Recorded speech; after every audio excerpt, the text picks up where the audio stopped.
Usap-usapan online ang English-only policy na sinimulang ipatupad ng University of Cabuyao sa Laguna noong Lunes. Sa kanilang social media page, sinabi ng pamantasan na layan ng pulisiya na maging globally competitive at world-class ang kanilang mga estudyante, kaya isa na silang English-speaking campus.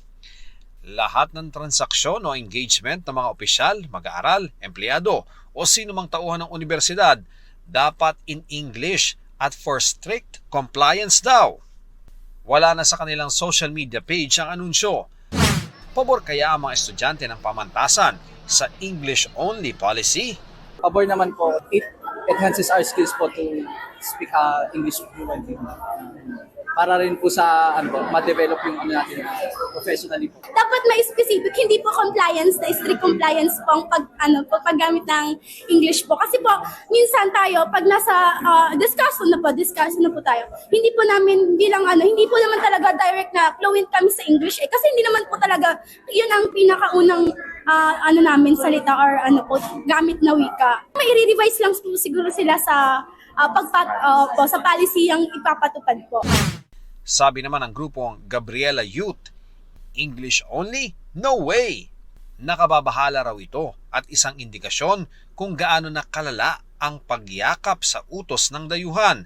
Anila, ang English-only policy ay hindi sagot sa lumalalang krisis sa kalidad ng edukasyon sa bansa. Imbes na gawing parang robot na mahusay mag-Ingles, dapat daw turuan ang mga kabataan na maging kritikal mag-isip at maglaan ng sapat na pondo para sa edukasyon.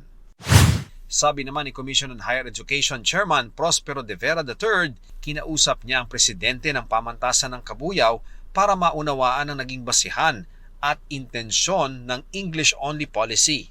Pinayuhan din daw niya ito na magpaliwanag at bigyang linaw ang issue.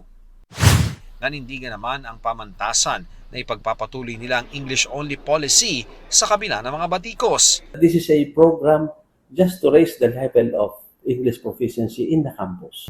Meron ng study na ginawa na merong declining English proficiency sa ating senior high schools.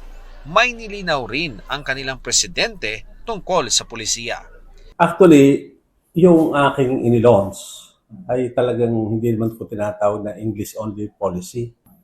Ang nilaunch kong program is for the pamantasan ng Cabuyao to be an English-speaking campus. Ian Cruz nagbabalita para sa GMA Integrated News.